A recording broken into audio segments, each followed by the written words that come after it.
नमस्कार। अर्थशास्त्र कक्षा 12 में उत्पादन की अवधारणा, इस विषय वस्तु का हम अध्ययन कर रहे हैं और आज इसकी चौथी कड़ी में आपका फिर स्वागत है। हमने अब तक जो पिछली कड़ी में पढ़ा था उसमें यह पढ़ा था कि सीमांत उत्पादन, कुल उत्पादन और औसत उत्पादन ये किस प्रकार बदलते हैं और इनके वक्रों का स्वरूप किस प्रकार से है, इनकी गणना किस प्रकार से की जा सकती है, ये सब हम पढ़ चुके हैं। आज हम पढ़ेंगे जो एक महत्वपूर्ण टॉपिक है, उसका नाम है परिवर्तनशील अनुपातों का नियम। ये नियम बोर्ड के परीक्षाओं की दृष्टि से बहुत आईएमपी है, बहुत बार पूछा गया है, इसीलिए इसको ध्यान से समझने का प्रयास करें और इसका वापस दोहरान भी करें। तो हम इसको शुरू करते हैं। हमने अब तक ये पढ़ लिया था कि जो टीपी यानी कुल उत्पादन और जो औसत उत्पादन यानी एपी और एमपी यानी सीमांत भौतिक उत्पादन, इनके वक्रों का अलग अलग स्वरूप हमने देखा था। अब इन तीनों को यदि हम एक साथ एक ही जगह बना लें तो इनमें हम तुलनात्मक अध्ययन कर सकते हैं और इस अध्ययन को हम 3 भागों में बांट सकते हैं, जिसका हम करेंगे। इसको नियम के रूप में, परिभाषा के रूप में हम बोलें तो हम कह सकते हैं, जैसे सबसे पहले इसमें एक स्टिगलर ने, प्रोफेसर स्टिगलर हुए थे, उन्होंने कहा था किसी एक उत्पत्ति के साधन की मात्रा को स्थिर रखकर यदि हम दूसरे साधन की मात्रा को बढ़ाते हैं, एक उत्पत्ति के साधन की मात्रा को स्थिर रखकर दूसरे उत्पादन की साधन की मात्रा को बढ़ाते हैं तो उसकी सीमांत उत्पत्ति में निरंतर ह्रास होता है। सीमांत उत्पादन एमपी वो निरंतर घटता है अगर हम उसको बढ़ाते रहें तो।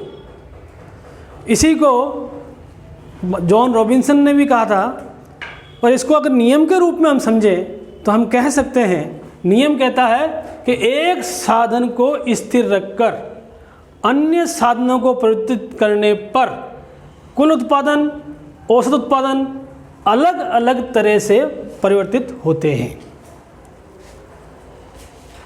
यहाँ हमने जिस तरह सारणी में देखा था, सारणी में हमने 2 साधन लिए थे। एक लिया था भूमि, जिसको हमने स्थिर माना था, एक लिया था श्रम, जिसकी इकाइयाँ हम निरंतर बढ़ाते चले गए। तो हमने देखा कि जैसे जैसे इकाइयाँ बढ़ती है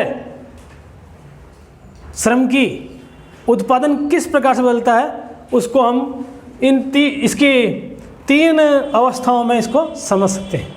पर इस नियम को समझने के लिए पहले कुछ मान्यताएं हैं।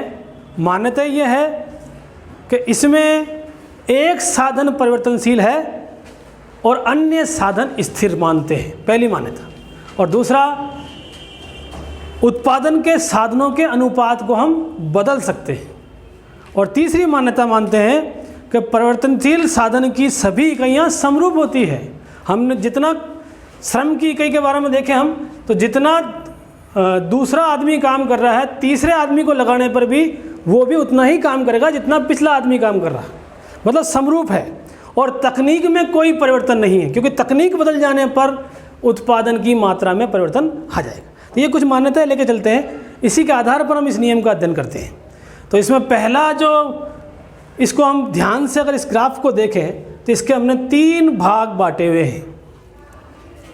पहली अवस्था जो है वो अवस्था वो है जब हम जैसे जैसे श्रम की इकाइयाँ बढ़ाते हैं, श्रम यानी परिवर्तनशील साधन, बाकी साधन क्या है, स्थिर है, तो क्या होता है, उन स्थिर साधनों का अधिकतम उपयोग होने लगता है, तो उत्पादन में एकदम तेजी से वृद्धि होती है। परिवर्तनशील साधन की इकाइयाँ बढ़ाने से जो स्थिर साधन हैं उनका अनुकूलतम उपयोग होता है, अधिकतम उपयोग होता है, इसलिए जो उत्पादन की मात्रा है वो एकदम बढ़ती है।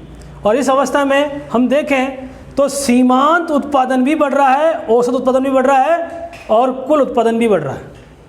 परंतु अगर इन दोनों की हम बात करें, सीमांत उत्पादन और औसत उत्पादन की, तो हम देखते हैं कि सीमांत उत्पादन की मात्रा औसत उत्पादन की मात्रा से अधिक तेज गति से बढ़ती है।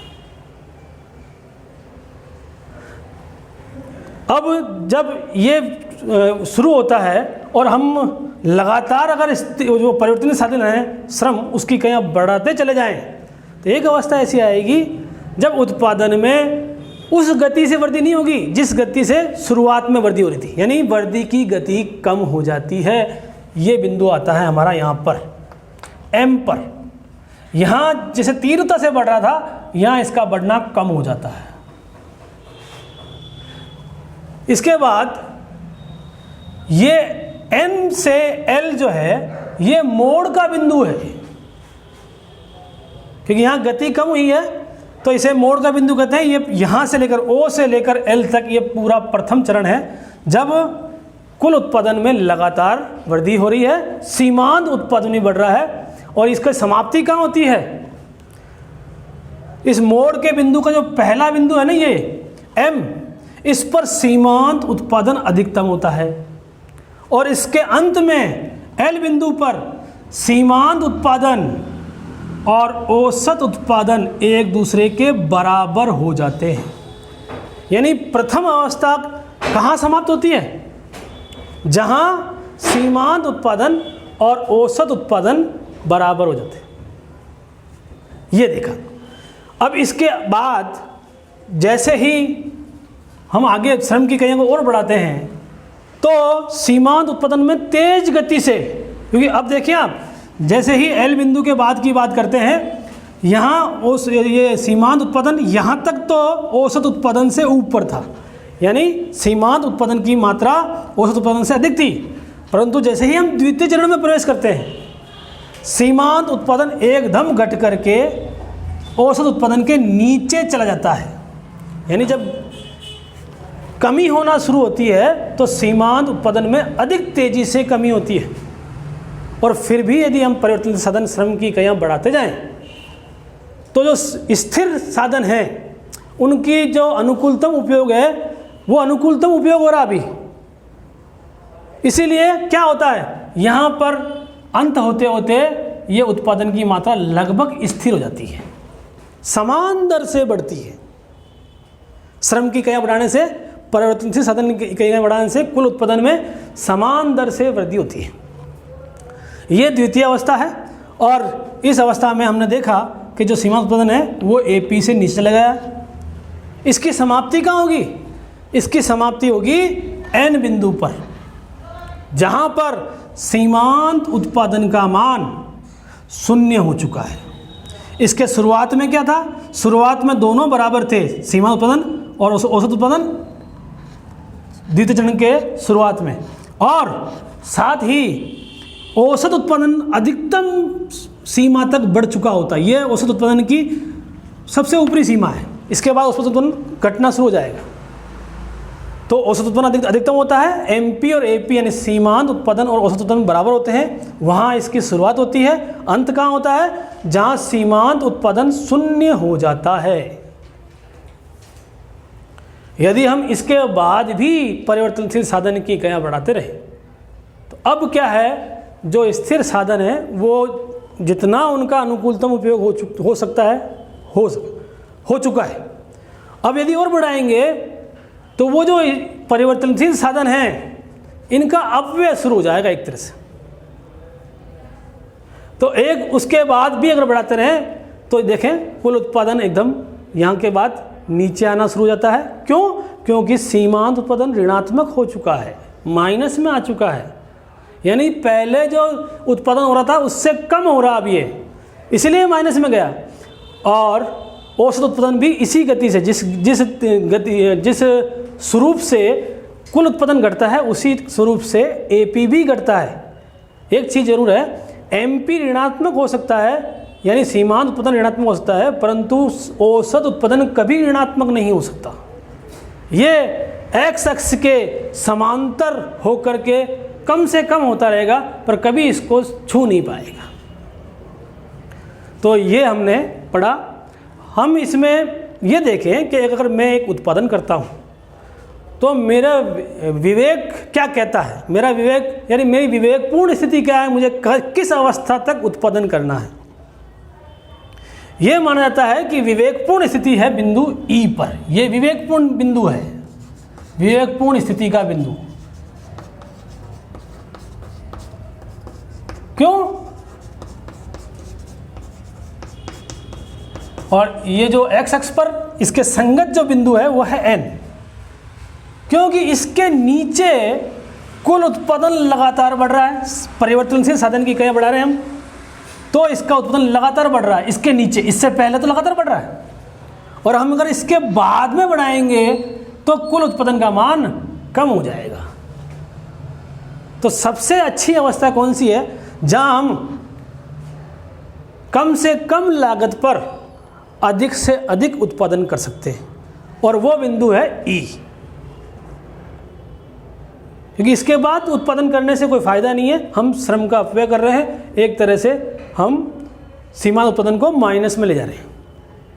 तो ये इसकी विवेकपूर्ण उत्पादन की अवस्था है बिंदु ई पर।